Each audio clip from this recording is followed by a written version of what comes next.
বিয়ের 6 মাসের মাথায় গৃহবধূকে খুনের অভিযোগ স্বামীসহ শ্বশুরবাড়ির বিরুদ্ধে। বিষ পান করিয়ে খুন করা হয় বলে অভিযোগ। চাঁচল থানার হযরতপুর গ্রামের ঘটনা। পুলিশ সূত্রে জানা গিয়েছে, মৃতের নাম মিলি খাতুন, বয়স 19 বছর। স্বামী মারসিকুল আলম সহ শ্বশুরবাড়ির আলাউদ্দিন ও আবেদা বেবিকে গ্রেপ্তার করা হয়েছে। শনিবার চাঁচল সুপার স্পেশালিটি হাসপাতাল থেকে দেহ ময়নাতদন্তের জন্য মালদহ মেডিকেল কলেজ হাসপাতালে পাঠানো হয়। মৃতের বাপের বাড়ি রাঙ্গাইপুর গ্রামে। অভিযোগ, সামাজিক মতে বিয়ে হবার পর পণের দাবি করছিল জামাই। এ নিয়ে স্ত্রীর ওপর স্বামী সহ তার শ্বশুরবাড়ির পরিবার সদস্যরা শারীরিক ও মানসিক অত্যাচার চালাতেন। গতকাল রাতে বিষ খাইয়ে দেওয়া হয় বলে অভিযোগ। রাতে পুলিশ তাদের গ্রেপ্তার করে তাদের শাস্তির দাবি জানিয়েছে মিলির পরিবার। কালকে কিনা স্বামী স্ত্রী মনে করে গন্ডগোল করে মৃত্যু মানে বিষ খাওয়াচ্ছে, গন্ডগোল করে বিষ খাইয়ে টাইয়ে কিনা এখন বর্তমান কিনা হাসপাতালে এসে তখন মারা গেছে। তো বিষ কে খাওয়ালো? স্বামী দেখতে হয় কেন খাওয়ালো? কেন কি হয়েছিল? ওইটা স্বামী মানে স্ত্রী বললে ওর মনে করো যুবতী তো 6 মাস হলো।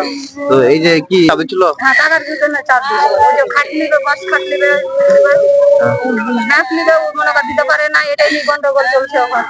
এটাই নিয়ে মনে করো এই গন্ডগোলটা হলো। তো কি প্রেম করে বিয়ে ছিল না এরকম? না, ভালো খানা করে বিয়ে দেয়। খানা করে বলতে টাকা পাচ্ছিল আবার? টাকা পাচ্ছিল? হ্যাঁ, টাকা পাচ্ছিল।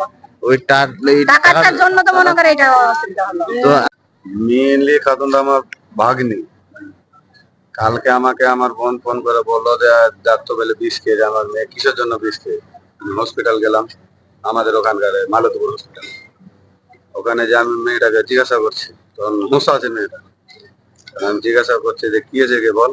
ওই যে আমাকে বিষ খাওয়াইছে। কে খাইছিল?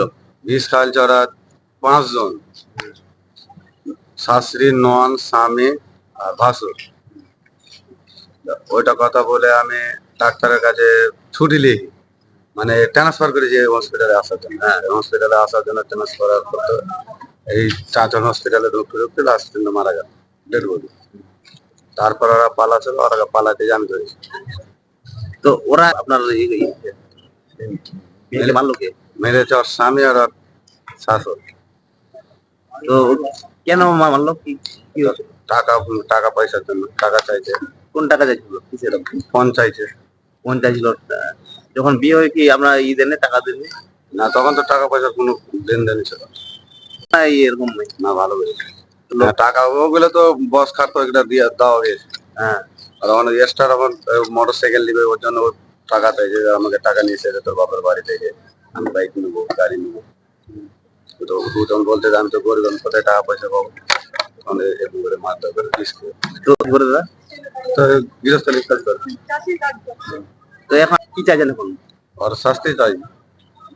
আর ওর শাস্তি যদি থানাতে না